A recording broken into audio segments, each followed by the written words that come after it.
25,000 में महीना गुजर जाता है जी। 25,000 में तो जनाजा भी नहीं होता, महीना कैसे गुजरेगा? तो हमारे क्या करते हैं, कैसे गुजारते हैं? सर बस भूखा रखते हैं, क्या करें। मेरी अपनी वाइफ कैंसर की पेशेंट है, जिनके इलाज के लिए मुझे शौकत खानम लाहौर ट्रैवल करना पड़ता है। तो मेरी ख्वाजा साहब से, रफ़ीक से गुजारिश है कि ख्वाजा साहब 15 साल बाद आपके इख्तियारात, जी हमें 15 साल हो चुके हैं यहाँ पर जॉब करते हुए।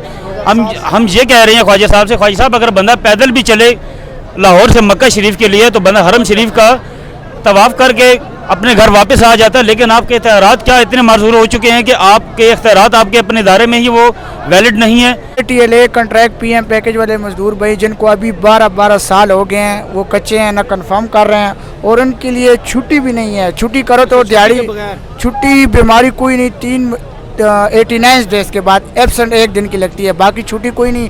छुट्टी करोगे तो दिहाड़ी काट देंगे, एब्सेंट लगा देंगे, कोई छुट्टी नहीं, कोई LFP नहीं, कोई CL छुट्टी नहीं, क्योंकि मेरा बेटा भी थैलेसीमिया और मेरी 25,000 तनख्वाह। बिस्मिल्लाहिर्रहमानिर्रहीम, अस्सलाम वालेकुम। मैं हूं करामत मुगल और आप देख रहे हैं रिपोर्टर्स डायरी। इस वक्त पार्लियामेंट हाउस के बाहर सरकारी मुलाजमीन अपने मुतालबात लेके आए हैं। कुछ अर्सा पहले भी इन्होंने अपने मुतालबात के हक़ में एहतजाज किया था, उस वक्त उनकी बात थोड़ी सी सुनी गई थी। अब मुतालबात में क्या शिद्दत आई है और क्या ऐसी चीज़ है जो उन्हें बाहर निकलने पर और यहाँ बैठने पर मजबूर कर रही है, हम इनसे जानते हैं। अस्सलाम वालेकुम। बिस्मिल्लाहिर्रहमानिर्रहीम। भाई क्या नाम है आपका, किस महकमे से? मोहम्मद अशाम कियानी मेरा नाम है। मैं लेबर यूनिटी ऑफ आइस्को CBA का मीडिया कोऑर्डिनेटर हूँ और वापडा की आइस्को कंपनी से मेरा तल्लक है। मैं आपको आज ये बताना चाहूँगा कि शिद्दत की बात आपने की है, शायद ये मीडिया के चंद दोस्तों को पता नहीं कि लास्ट बजट के बाद इसी गवर्नमेंट ने 150% कन्वेंस अलाउंस, कुछ चंद मनपसंद लोगों के कन्वेंस अलाउंस को 150% बढ़ा दिया रातों रात, जो कि एक आम मजदूर, एक आम मुलाजम, एक आम सरकारी मुलाजम के साथ बहुत बड़ी ज्यादती है।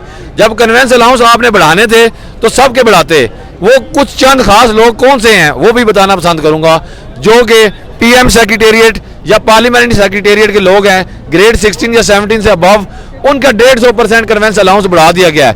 जबकि महंगाई में जो सबसे ज़्यादा मुतासर होता है वो गरीब होता है। स्केल 1 से लेके स्केल 16 तक या 14 तक के जो लोग हैं वो सबसे ज़्यादा महंगाई से मुतासर होते हैं। इनकी तनख्वाहें तो पहले ही बहुत ज़्यादा तनख्वाहें हैं, इनकी मुराद बहुत ज़्यादा हैं। तो क्या वजह है उनकी सुनी जाती है, आपकी सुनी नहीं जाती? उनकी इसलिए सुनी जाती है क्योंकि वो इनके साथ होते हैं, वो ग्रेड 16 और 17 से अबव इनके साथ काम करते हैं। अब कोई मजदूर तो वज़ीर आज़म के साथ बैठा नहीं होता, खड़ा नहीं होता। किसी मजदूर के घर तो आज तक वज़ीर आज़म साहब गए नहीं कि पता हो कि वो मेहमान नवाजी में क्या करता है, चावल दे सकता है या नहीं दे सकता, चीनी के 4 दाने आपको दे सकता है या नहीं दे सकता। वो इतनी महंगी हो चुकी है, आटा रोटी चावल दाल, इस वक्त घी इतना महंगा हो चुका है कि आम मुलाजम या गरीब आदमी की पहुँच से बाहर हो चुका है। हमारा हुकूमत से एक ही मुतालबा है, खुदारा रहम करें, खुदारा रहम करें और गरीब मुलाजमीन के लिए इतनी अच्छी तनख्वाह होनी चाहिए कि वो 2 वक्त की रोटी और अपने मरने के लिए कफन खरीद सके। अब मुझे बताएं, लास्ट हुकूमत ने आपके साथ क्या वादा किया था जो वफा अभी तक नहीं हुआ? लास्ट गवर्नमेंट में हमारी एक पे एंड पेंशन कमीशन की रिपोर्ट थी, जो आनी तो 6 महीने में थी, आई 2 साल बाद है। वो पे एंड पेंशन कमीशन की रिपोर्ट वज़ीर आज़म साहब के पास पड़ी हुई है।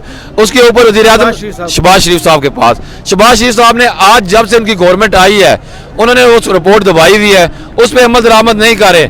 अगर उस पर अमल दरामद हो, मुलाजिम की पे और पेंशन में इतना इजाफा हो सकता है कि वो 2 वक्त की रोटी में से शायद 1 वक्त की रोटी अच्छे तरीके से खा सके। तो आपका प्लान क्या है? इधर सिट इन का धरना देने का प्लान है, बैठने का प्लान है? हमारा आज का यहाँ पे जो आने का मेन बुनियादी मकसद तो ये था कि एहतजाज प्लस धरना।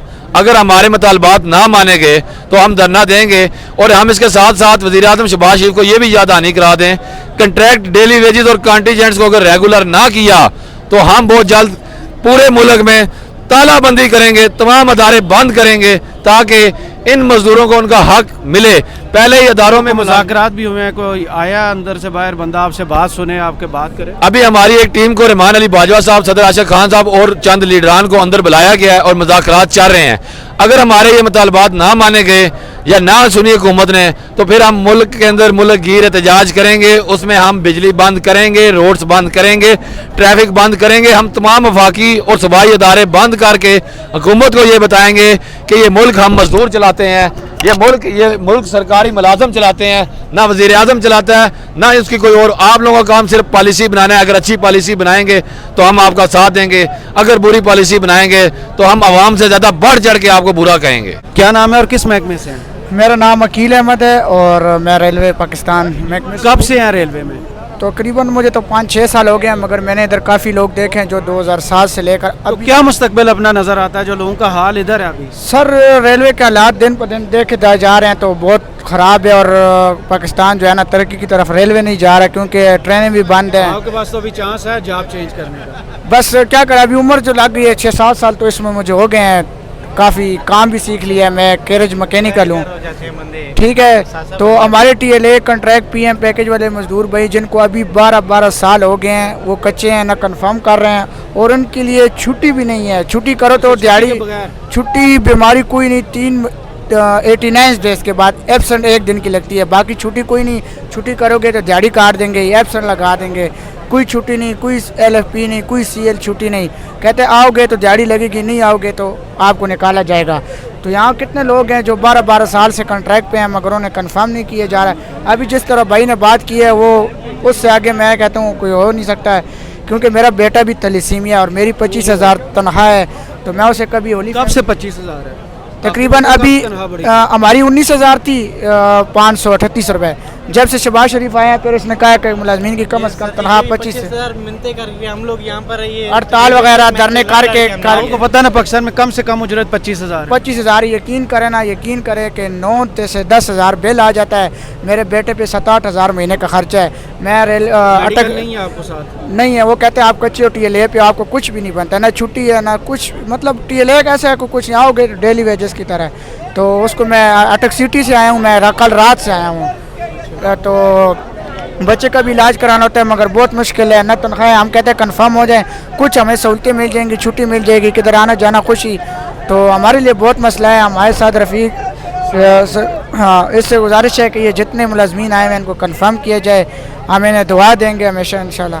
बहुत शुक्रिया। क्या नाम है और किस महकमे से हैं? जी मेरा नाम यासिर और मैं पाकिस्तान मेरा। तो क्या बुनियादी मकसद है आपका यहाँ पे आ जाने का? सर बुनियादी मकसद ये है कि हमारी जो भर्ती थी वो 2000 से लेकर अब तक हमें परमानेंट नहीं किया जा रहा। 20 से 25,000 रुपये की सैलरी में इस मौजूदा फाइनेंशियल क्राइसिस के 25,000 में महीना गुजर जाता है? जी 25,000 में तो जनाजा भी नहीं होता, महीना कैसे गुजरेगा? तो हमारे क्या करते हैं, कैसे गुजारते हैं? सर बस भूखा रखते हैं, क्या करें। मेरी अपनी वाइफ कैंसर की पेशेंट है जिनके इलाज के लिए मुझे शौकत खानम लाहौर ट्रैवल करना पड़ता है। तो मेरी ख्वाजा साहब से रफ़ीक से गुजारिश है कि ख्वाजा साहब 15 साल बाद आपके इख्तियारात, जी हमें 15 साल हो चुके हैं यहाँ पर जॉब करते हुए। हम ये कह रहे हैं ख्वाजा साहब से, ख्वाजा साहब अगर बंदा पैदल भी चले लाहौर से मक्का शरीफ के लिए तो बंदा हरम शरीफ का तवाफ़ करके अपने घर वापस आ जाता है, लेकिन आपके इख्तियारात क्या इतने माजूर हो चुके हैं कि आपके इख्तियारात आपके अपने इदारे में ही वो वैलिड नहीं है। तो खुदा का वास्ता है, आपको उसके नबी का वास्ता है, मेहरबानी फरमाकर ये आप देख सकते हैं कि यहाँ पर कितने लोग इस वक्त मौजूद हैं, उन तमाम की आप आवाज़ बने। अगर रेलवे का मजदूर आपके लिए मेहनत कर रहा है तो को दो कर रहा है तो आपका काम बनता है कि आप रेलवे के मजदूर के ऊपर अपना भाई अपना भाई रखें, ना कि उसके दिल को दुखने का सबब बने और उनके दिलों से निकले। आपकी आंखों में आंसू क्यों आ रहे हैं अभी? क्या सर आंसू, मैं अपनी वाइफ को मरता हुआ नहीं देख सकता, रेलवे में ही विदाउट तो क्या ट्रैवल नहीं कर सकता। आज भी मैंने लाहौर को सफ़र को कैसे करूंगा वो मुझे पता है। मैं कई दफ़ा अपनी बीवी को ठोकर न्याज बेग तक पैदल चला कर लाया हूँ कीमो लगे हुए पेशेंट को। तो क्या अगर अब हम अपना हक मांग रहे हैं, अल्लाह और इसके रसूल के बाद पाकिस्तान में ये वाने बाला है जहाँ तक गरीब की आवाज़ को पहुँचना चाहिए, लेकिन अफसोस के साथ जितनी भी हुकूमतें यहाँ पर मौजूद रहीं या जो आने वाली होंगी उन तक वाना बाला की दीवारों तक गरीब की आवाज़ को ना पहुँचने दिया गया है, ना ही कभी गरीब की आवाज़ पहुँचेगी। तो हमारी वज़ीर आज़म साहब और मियाँ नवाज ख्वाजा साद रफ़ीक साहब जिनके सर पर मियाँ शहबाज शरीफ साहब ने पाकिस्तान रेलवे का ताज सजाया है कि इस ताज की रौनक इस मजदूर के दम से है। आप इस अपने इस ताज में जड़ें ताकि ये नगीना चमके। ये नगीना मान पड़ चुका है आपकी अदम तवज्जो की वजह से। अगर ख्वाजा साहब अगर आपकी तवज्जो ना हुई तो ये नगीना एक दिन अपना दम तोड़ देगा और पाकिस्तान रेलवे का पहिया बैठ जाएगा। हमारे रेलवे की फैक्ट्री में कि ये हालात हैं इस वक्त कि अगर कोई मजदूर जो TLA और PM पैकेज पर जो मौजूद हैं अगर वो मर जाए तो उसकी तदफीन के लिए भी हमें आपस में भिजवाना पड़ता है। तो ये है पाकिस्तान रेलवे के मजदूर की हकीकत, जिस और हमारे आला अफसरान और हमारे ख्वाजा साद रफीक जो मिनिस्टर सुनने चाहिए। ध्यान रखा जाता है मजदूरों ने ये ताज रखा है। तो ख्वाजा साहब इस ताज की अगर हम ख्वाजा साहब की तरफ से कोई पैगाम नहीं है, अंदर इजलास तो चल रहा है। सर इजलास तो अभी तक चल रहा है, लेकिन हम इस उम्मीद में हैं कि हमारे लिए को बेहतर अगर हमारे लिए को बेहतर और अच्छा मौका पेश किया जाएगा। हम इस उम्मीद से यहाँ पर आए हैं क्योंकि ये रेलवे के वो लोग हैं कि जिनकी वजह से रेलवे की आमदन में, उसके ज़राए आमदन में और रेलवे के वसाइल में बरूए का इजाफा लाया जा सकता है, लेकिन हमें पीछे रख कर रेलवे इस तरक्की को कभी नहीं कर सकती। बहुत शुक्रिया। बहुत शुक्रिया आप, थैंक यू। अल्लाह पाक ब्लेस यू।